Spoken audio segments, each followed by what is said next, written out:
नमस्कार, श्री स्वामी समर्थ. आज मी तुम्हाला माझी पौर्णिमेची सत्यनारायणाची पूजा दाखवणार आहे. सत्यनारायण देव हे कलियुगामध्ये सगळ्यात लवकर पावणारे देव असं म्हणून त्यांची प्रचिती आहे. आपण सत्यनारायण देवांची जी कथा आहेत, त्या 5 कथेमध्ये देखील आपल्याला हेच सांगितलं जातं, की सत्यनारायण देव जो कोणी भक्त त्यांची मनापासून पूजा करेल, आराधना करेल, उपासना करेल, त्यांना ते तात्काळ मनोवांछित असं फळ देतात. तर आज मी पौर्णिमेच्या नंतर ना आपण पौर्णिमेपर्यंत देवांची पूजा करत नाहीत, तर ते सोहळ्यातच असतात. तर पौर्णिमेच्या नंतर मी पूर्ण देवघराची स्वच्छता करून घेतली छान. आणि त्यानंतर पूर्ण देवघर जे आहे ते माझं सागाचं आहे. थोडंसं पाणी लावून मी पूर्ण पुसून घेत असते त्याला अधूनमधून. तर लाकडाला पाणी लावायला जमत नाही, पण तरी पण मी जे आहे ना त्याला पॉलिश आहे, त्याच्यामुळे थोडंफार पाणी लावून त्याला मी छान असं पुसून घेतलं. त्यानंतर देवांचं जे पूर्ण सामान आहे ते पण सगळं साहित्य काढून ठेवलं. आणि त्यानंतर जे निर्माल्य आहे ते साईडला ठेवलं. वरचे जे माझे थोडेसे देवांच्या मूर्ती ठेवण्यासाठीचे आहे, तर ते पण मी स्वच्छ करून घेतलं. जे आपण असं म्हणतो की शोपीस म्हणून देव कधी ठेवू नये, त्यामुळे जे देव आहेत ना ते सगळे मी ह्याच साईडला ठेवलेले आहेत, की जेणेकरून आपण आरती करताना देखील त्यांची पूजा होते, रोजची देखील पूजा होताना त्यांची पूजा होते. तर शोभेची वस्तू म्हणून म्हणजे शोभेची वस्तू म्हणून देव हे कधीच बाहेर ठेवू नये किंवा शोपीस म्हणून ठेवू नयेत. मग ते देव जे आहेत ते आपली पण शोभा करतात असं म्हटलं जातं. माझं देवघर जे आहे ते मी हॉलमध्येच ठेवलेलं आहे, कारण की दुसरीकडे अशी त्याला सेपरेट अशी छान जागा नाही आहे. आणि हे ईशान्य कोपऱ्यामध्येच माझं आलेलं आहे. त्यामुळे मी आपण असं पण म्हणतो की ईशान्य कोपऱ्यामध्येच देवांचा वास असतो, त्यामुळे ईशान्य कोपऱ्यामध्येच देवघर असावं. आणि आपण पूजा करताना हे जे आहे पश्चिम आहे, म्हणजे देव जे आहेत ते पूर्व पश्चिमच मी ठेवलेले आहेत आणि ईशान्य कोपरा आहे. तर असं माझं देवघर आहे. त्यानंतर मी पूर्ण देवघराची स्वच्छता झाल्याच्या नंतर देवांची पूजा केली. एक देवांना मी छान अशी आंघोळ घातली. आता मी थोडंसं इथं बेसन पीठ आणि त्याच्यामध्ये थोडी हळद आणि मध आणि थोडंसं दही घातलेलं आहे आणि त्याने मी देव धुते आहे. आणि थोडंसं लिंबू पावडर पण, जेणेकरून देव जे आहेत ते छान असे चमकतात, निघतात. आणि त्यानंतर मी दुधाने अभिषेक घेतलेला आहे, म्हणजे केलेला आहे. दुधाने का तर म्हणजे जे आपण लिंबू किंवा जे आपण बेसन पीठ लावतो ना त्याच्यानंतर थोडेसे देव कधी कधी काळे पडू शकतात, किंवा पावडर लावल्याच्या नंतर पण काळे पडू शकतात. म्हणून ना जेव्हा आपण दूध अभिषेक करतो ना त्याच्यामुळे आपण जसं आपण मॉइश्चरायझर टाईप म्हणतो, तसं देवांना पण ना छान अशी त्यांचं जे ते चमक आहे ना ती चमक मेंटेन राहते, म्हणजे तशीच राहते, देव चमकतच राहतात. तर म्हणून परत ना देवांना दुधाने अभिषेक करायचा. तर दूध जे आहे ते न तापवलेलं घेतलेलं उत्तम, कच्चं दूध न तापवलेलं, जे आपण फ्रीजमध्ये ठेवलेलं नाही आहे किंवा तापवून ठेवलेलं नाही आहे, साय काढलेलं नाही आहे, अशा दुधाचाच अभिषेक आपण देवांना घालतो. आणि ते कच्चं दूधच मी इथे घेतलेलं आहे. तर मागे एक कमेंट केलेली होती की फोटोंना वस्त्र कशी घालायची, तर ते फोटोंची जी वस्त्र आहेत ती मी केंद्रातूनच घेतलेली आहेत 2. तर त्याच्यामध्ये ग्रीन जे आहे ते देवीसाठी आणि ऑरेंज कलरचं आहे स्वामींसाठी. तर त्याच्यामध्ये पाठीमागं अशी छोटीशी अशी खास आहे, त्याच्यामध्ये आपण देवांचा फोटो ठेवू शकतो आणि पुढून ते असे दिसतात. साईडने त्याला असं झालर टाईप आहे 2 साईडने. तर असे हे केंद्रातच मिळतात, छान आहेत. आणि मला वाटतं काहीतरी 40-50 रुपयांना आहेत एक.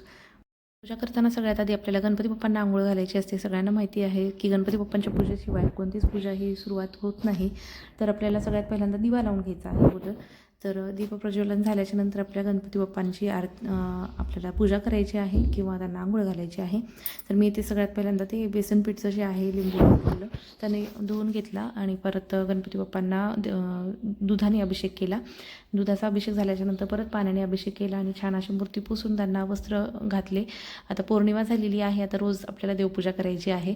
पौर्णिमेपर्यंत देवांना म्हणजे असं वाटत होतं की काहीतरी चुकल्यासारखं रोजचं रुटीन लागलेलं आहे, आणि म्हणजे देवपूजा नाही डायरेक्ट फक्त म्हणजे दिवाच लावत होतो ना आपण, म्हणजे हे एवढे दिवस झाले, नवरात्र झालं, परत पौर्णिमेपर्यंत आणखीन एकदा डबल. त्याच्यामुळे रोजचं काही ना काहीतरी म्हणजे चुकल्यासारखं वाटत होतं एक रुटीनच्या पलीकडे. तर आता छान वाटते आणखीन की आता रोज पूजा करायची. तर आता हे जे आहेत ते थोडेफार वस्त्र आहेत ते शिवलेले आहेत मीच देवांना. माझ्या देवांच्या साईजनुसार मीच घरी शिवलेली आहे, छोटी मशीन आहे माझ्याकडे ती, त्याच्यावरती मी हे वस्त्र शिवते. आणि हे बाळकृष्णाचा जो ड्रेस आहे तो तेवढा मी विकत घेतलेला आहे, कारण की तेवढं असं पूर्ण सर्कलचं मला एवढं जजमेंट नाही आलं, कारण की मला काही म्हणजे एवढं असं परफेक्ट येत नाही. पण जसं माझ्या देवांची साईज आहे त्यानुसार मी छान असं शिवते त्यांना वस्त्र. तर हे बाळकृष्णाचा जो आहे तो फक्त मी विकत घेतलेला आहे आत्ता जी जन्माष्टमी होती त्यावेळेस. त्यानंतर मी देवांना जे आंघोळ घातलेलं पाणी आहे ते सगळ्या फुलांची वगैरे झाडं आहेत माझ्याकडे त्यांना घालते. आणि तुळशीला जे आहे ते आपण देवांच्या आंघोळीचं पाणी नाही घालत, तर त्यांना फक्त आपण गृहप्रवेशाच्या वेळेस किंवा इतर आणखीन लग्न झाल्याच्या नंतर देखील सत्यनारायण पूजा केली जाते. तर फक्त तेव्हाच नाही, तर दर पौर्णिमेला सत्यनारायण पूजा आपल्या घरामध्ये करण्याचे खूप आणि खूप फायदे आहेत. हे आपल्याला दिंडोरी प्रणीत सेवा मार्गामध्ये देखील सांगितलं जातं. स्वामी समर्थांच्या सेवा मार्गामध्ये केंद्रामध्ये देखील हे आपल्याला दर पौर्णिमेला करण्याचं सांगितलं जातं. कारण की पौर्णिमेच्या दिवशी सत्यनारायण पूजा आपल्या घरामध्ये केल्यामुळे आपल्या जी काही लक्ष्मी येणार आहे घरामध्ये ती टिकते, नांदते, त्याचबरोबर त्याच्यामध्ये वाढ होते आणि भरभराट होते. तर ही सत्यनारायणांची पूजा केव्हा करायची आहे, तर जेव्हा पौर्णिमा सुरू होणार आहे तेव्हापासून ते संध्याकाळपर्यंत, म्हणजे संध्याकाळच्या वेळेतच सत्यनारायण देवांची पूजा ही मांडली जाते. त्याच पद्धतीने सत्यनारायण देवांची पूजा ही पौर्णिमा संपण्याच्या अगोदर आपल्याला संध्याकाळी करायची आहे. मग जेव्हा तुम्हाला पौर्णिमा, कधी-कधी 2 पौर्णिमा देखील येतात. आता ही जी पौर्णिमा आहे कोजागिरीची, त्याच दिवशीचा मी हा व्हिडिओ तुम्हाला शेअर केलेला आहे. तर कोजागिरी पौर्णिमा देखील संध्याकाळी चालू होणार होती रात्री 8 वाजता आणि दुसऱ्या दिवशी दुपारी 4:56 संपणार होती. तर तुम्ही ह्या पौर्णिमेच्या कोणत्याही कालावधीमध्ये जेव्हा तुम्हाला जमेल, सकाळी जमलं सकाळी किंवा संध्याकाळी कोणत्याही वेळेत तुम्ही करू शकता. आता जर का ज्यांनी नवीन हे पाहत असतील व्हिडिओ किंवा सत्यनारायण पूजा का करावी हे माहिती नसेल आणि आता पाहत असतील, त्यांनी आतापासून देखील चालू केलं म्हणजे पुढची येणारी पौर्णिमा तेव्हापासून जरी सुरुवात केली तरी चालेल. सत्यनारायण देवांची पूजा मांडावी यासाठी सत्यनारायण पूजा विधी असं पुस्तक मिळतं आपल्या केंद्रामध्ये. ते पुस्तक तुम्ही घेऊन त्याच्यामध्ये वाचून करू शकता. तर पौर्णिमेची पूजा जशी करायची आहे, पूजा मांडताना आपल्याला एक चौरंग घ्यायचा आहे किंवा तुम्ही पाटावर देखील मांडू शकता. त्याच्यावरती आपल्याला एक छान स्वच्छ असं वस्त्र अंथरून घ्यायचं आहे. त्यावरती थोडीशी गव्हाची किंवा तांदळाची रास करायची आहे. त्यावरती स्वस्तिक काढायचं आहे आणि त्यामध्ये मंगल कलशाची स्थापना करायची आहे. फक्त आपण इथे नारळ ठेवत नाही, तर त्या मंगल कलशामध्ये हळद, कुंकू, अक्षता, एक सुपारी, एक नाणं असं ठेवून त्याच्यामध्ये एक फूल आपल्याला अर्पण करायचं आहे आणि त्या कलशाला आड बाजूंनी किंवा तुम्ही स्वस्तिक देखील कुंकुवाचं काढू शकता किंवा 8 बाजूंनी आपल्याला त्याला कुंकू लावायचं आहे. म्हणजेच अष्टलक्ष्मीची आपण पूजा करतो ह्या कलशाच्या रूपाने. त्यावरती आपल्याला एक छोटंसं ताम्हण घ्यायचं आहे आणि त्याच्यामध्ये आपल्याला गहू किंवा तांदूळ तुम्ही काही घेऊ शकता. तर आपल्याला गहू घेतलेले आहेत मी इथे. गहू ठेवायचे आहेत आपल्याला कलशाच्या वरती आणि त्यामध्ये 5 विड्यांची पानं ठेवलेली आहे. तुम्ही आंब्यांची देखील पानं ठेवू शकता. मी ते विड्याची 5 पानं घेतलेली आहेत आणि ते मी कलशामध्ये ठेवते आहे. त्यावरती एक ताम्हण घेऊन त्यावरती मी बाळकृष्णाची मूर्ती ठेवते आहे. आता मी ही पूजा जी आहे ती सकाळीच मांडून घेतलेली आहे. तर तेव्हाच मी बाळकृष्णाला अभिषेक केलेला होता, त्यामुळे मी परत इथे अभिषेक केलेला नाही आहे. तुम्ही वाटल्यास तुम्हाला अभिषेक तुम्ही करू शकता. पंचामृताने करू शकता, दुधाने करू शकता, दह्याने करू शकता किंवा हे सगळं काही तुम्ही 5 मिक्स करून देखील करू शकता. दूध, दही, तूप, मध आणि साखर असं तुम्ही पंचामृत घेऊन किंवा त्यामध्ये केळी देखील तुम्ही टाकू शकता. पंचामृताचा नैवेद्य देखील आपल्याला सत्यनारायण पूजेमध्ये दाखवायचा असतो. परंतु त्याचसोबत आपल्याला सत्यनारायण देवांना प्रिय असलेला नैवेद्य म्हणजे शिऱ्याचा नैवेद्य, तो हा आपल्याला आवश्यक करायचाच आहे. 1 वाटीभरच शिरा आपल्याला करायचा आहे. फार जास्ती आपण जो काही प्रसाद म्हणून ठेवतो तो वाया जाऊ नये या हेतूने आणि प्रसाद हा प्रसादासारखंच खावा. एरवी तुम्ही शिरा करताना किती करा, परंतु जो प्रसादासाठी करणार आहात तो पूर्ण शिरा संपला पाहिजे किंवा आपण जो समोर नैवेद्य म्हणून ठेवलेला आहे तो शिरा संपला पाहिजे. एवढं फक्त काळजी आपल्याला घ्यायची आहे. प्रसादाचा अपमान होऊ द्यायचा नाही आहे. तर आपल्याला ही पूजा मांडताना आता मी इथे बाळकृष्णाची मूर्ती ठेवलेली आहे ताम्हणामध्ये. त्याच्यापुढे आपल्याला 3 जोड विड्याची पानं ठेवायची आहेत. म्हणजे 2-2 असे 3 ठेवायचे आहेत. त्यावरती आपल्याला 3 सुपारी ठेवायच्या आहेत. एक आपल्या गणपती बाप्पांसाठी पहिली, दुसरी सुपारी ही कुलदेवतेचं प्रतीक म्हणून ठेवायची आहे आणि तिसरी सुपारी ही वरुण देवतेचं प्रतीक म्हणून आपल्याला ठेवायची आहे. आता आपल्याला सगळ्यात पहिल्यांदा स्वतःला हळदी कुंकू लावून घ्यायचं आहे. त्याचसोबत आपल्याला बाळकृष्णाच्या मूर्तीला हळदी कुंकू लावून घ्यायचं आहे आणि ही सगळी पूजा मांडण्याच्या अगोदर आपल्याला दीप प्रज्वलन करूनच पूजेला सुरुवात करायची आहे. आता मी इथे थोडे आंब्याच्या डहाळी 4 आणलेल्या होत्या आणि त्या चौरंगाच्या साईडने लावलेल्या आहेत.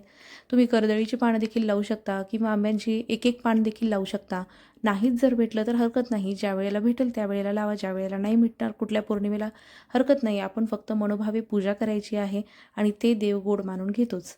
फक्त आपल्याला नैवेद्यामध्ये एक लक्षात ठेवायचं आहे की शिऱ्याचा नैवेद्य आपल्याला अवश्य करायचा आहे. शिऱ्याचा नैवेद्य तुम्हाला करायला जमलंच नाही तर खडीसाखरेचा नैवेद्य दाखवू शकता, साखरेचा नैवेद्य दाखवू शकता किंवा दूध हे पूर्णान्न समजलं जातं, दुधाचा नैवेद्य देखील दाखवू शकता. थोडीशी साखर टाकून दूध आणि त्याच्यामध्ये आपल्याला तुळशीपत्र ठेवायचं आहे. त्याचा नैवेद्य देखील देवाला चालतो. आता सुरुवातीला पूजा करताना आपल्याला जे आपण सत्यनारायण देवांचं पुस्तक घेतलेलं आहे पूजा करण्याचं पूजाविधी आणि त्याचसोबत त्याच्यामध्ये कथा दिलेल्या आहेत, आरती दिलेली आहे. त्यामध्ये दिलेलं आहे गणपती बाप्पांना आपण पूजा करताना किंवा हळद कुंकू अक्षता अर्पण करताना काय काय म्हणायचं आहे. त्याचसोबत कुलदेवतेला हळद कुंकू अक्षता अर्पण करताना जे संस्कृतमध्ये श्लोक आहेत ते म्हणायचे आहेत आणि त्यासोबत वरुण देवतेची पूजा करताना देखील जे श्लोक आहेत ते म्हणायचे आहेत आणि फूल, अक्षता, गंध, त्यानंतर हळद कुंकू हे आपल्याला अर्पण करायचं आहे. त्याचसोबत ह्या तिन्ही देवतांना जे पानं सुपारीचे आपण विडे बांधलेले आहेत त्याच्यावरती आपण जे गणपती बाप्पा, कुलदेवता आणि वरुण देवता यांना आपल्याला नैवेद्य देखील दाखवायचा आहे. तो आपण साखरेचा नैवेद्य दाखवायचा आहे. आणि ज्या वेळेला आपण कृष्णांची पूजा करतो आहोत, हे 3 झाल्याच्या नंतर आपण बाळकृष्णाच्या मूर्तीची पूजा करतो, तेव्हा आपल्याला शिऱ्याचा नैवेद्य हा गोड प्रसाद म्हणून दाखवायचा आहे. त्यानंतर सगळं जर आपल्याला वाचून शक्य झालं नाही म्हणणं, तरी पण आपण जेव्हा आपण हळद कुंकू अक्षता अर्पण करणार आहोत त्यावेळेला हळदी कुंकुम समर्पयामी, अक्षतां समर्पयामी, पुष्पम समर्पयामी, धूपम दीपम समर्पयामी असं आपल्याला म्हणत आपल्याला गणपती बाप्पांची, कुलदेवतेची आणि वरुण देवतेची पूजा करायची आहे. ज्या वेळेला तुम्हाला घाई असेल त्यावेळेला पौर्णिमेच्या दिवशी अशी पूजा केली तरी चालते. जेव्हा वेळ आहे त्यावेळेला हे श्लोक म्हणून पूजा करायची आहे. नैवेद्यम समर्पयामी म्हटल्याच्या नंतरनं ओम आपण एक पान आपल्याला किंवा तुम्ही छोटीशी एक फांदी घेऊ शकता आणि ती पाण्यामध्ये बुडवायची आहे आणि त्यानंतर 3 वेळा नैवेद्यावरती फिरवायची आहे आणि ओम प्राणाय स्वाहा, ओम अपनाय स्वाहा, ओम व्यानाय स्वाहा, ओम उदानाय स्वाहा, ओम समानाय स्वाहा, ओम ब्रह्मणे अमृतत्वाय स्वाहा असं म्हणून तुळशीपत्र हे पाण्यात बुडवून आपल्याला 3 वेळा फिरवून मंत्र म्हणून सुपारीच्या समोर ठेवायचं आहे. तशाच पद्धतीने आपल्याला बाळकृष्णाच्या मूर्तीला देखील हेच सेम आपल्याला म्हणायचं आहे आणि पूर्ण नैवेद्यही दाखवायचा आहे. तो आपण शिऱ्याचा नैवेद्य दाखवणार आहोत. यावेळेला मी आता गणपती बाप्पांची करते आहे. गणपती बाप्पांना नैवेद्य दाखवून घेतलेला आहे. त्यानंतर आपण कुलदेवतेची पूजा करणार आहोत. आपल्याला श्री कुलदेवताभ्यो नमः विलेपनार्थी चंदनम समर्पयामी असं म्हणून सुपारीला अष्टगंध लावायचा आहे. त्यानंतर श्री कुलदेवताभ्यो नमः अलंकारार्थी अक्षतां समर्पयामी असं म्हणून अक्षता समर्पण करायचं आहे. त्यानंतर हरिद्राम कुंकुम सौभाग्यद्रव्यानी समर्पयामी असं म्हणून सुपारीवरती हळदी कुंकू आणि अक्षता अर्पण करायच्या आहेत. श्री कुलदेवताभ्यो नमः ऋतुकालात भव पुष्पम समर्पयामी असं म्हणून फूल वाहायचं आहे. त्यानंतर श्री कुलदेवताभ्यो नमः धूपम अग्रपयामी असं म्हणून सुपारीला अगरबत्ती ओवाळायची आहे आणि त्यानंतर श्री कुलदेवताभ्यो नमः दीपम दर्शयामी असं म्हणून आपल्याला दिव्याने ओवाळून घ्यायचं आहे. आता आपण ज्या वेळेला शेवटीला आरती करणार आहोत तेव्हा आपण तुपाचा दिवा लावणारच आहोत. आता आपण इथं तेलाच्या दिव्यानेच मी इथे ओवाळून घेते आहे. त्यानंतर आपल्याला नैवेद्य समोर ठेवायचा आहे. नैवेद्य ठेवताना त्याच्यामध्ये आपल्याला पाण्याने भरीव चौकोन काढायचं आहे आणि नैवेद्य ठेवायचं आहे. साखर किंवा खडीसाखर तुम्ही वाटीमध्ये ठेवू शकता.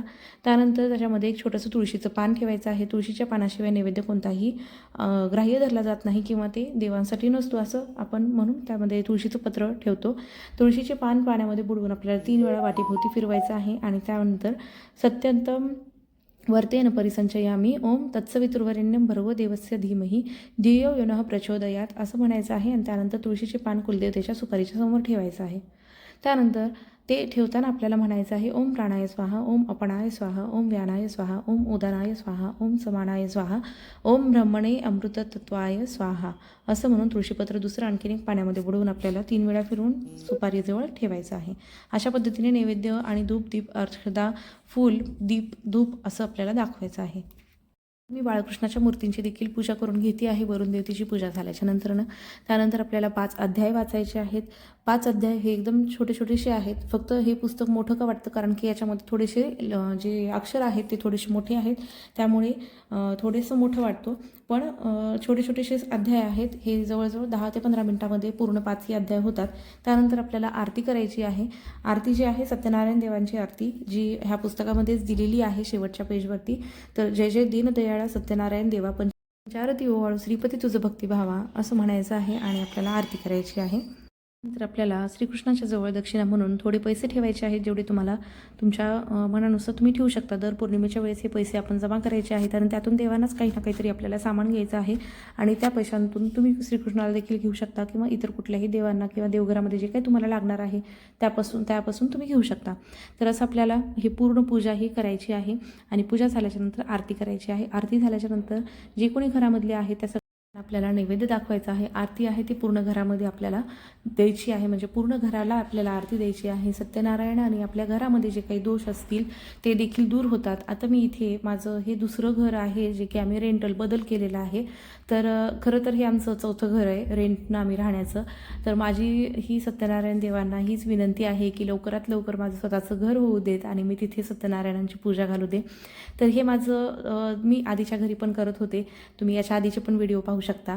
तर त्याच्यामध्ये देखील मी तेवढेच मनोभावे केलेली आहे. हे पण आमचं आता हे घर आहे. जेव्हा ज्या गोष्टी मिळायच्या असतात तेव्हाच आपल्याला त्या मिळतात. पण कधी कधी आपण देवांना असं खूप वेळा काही काही अशा गोष्टी असतात की आपण खूप मागतो आणि जेव्हा आपण त्या मागायच्या बंद करतो तेव्हा देव आपल्याला भरभरून देतो.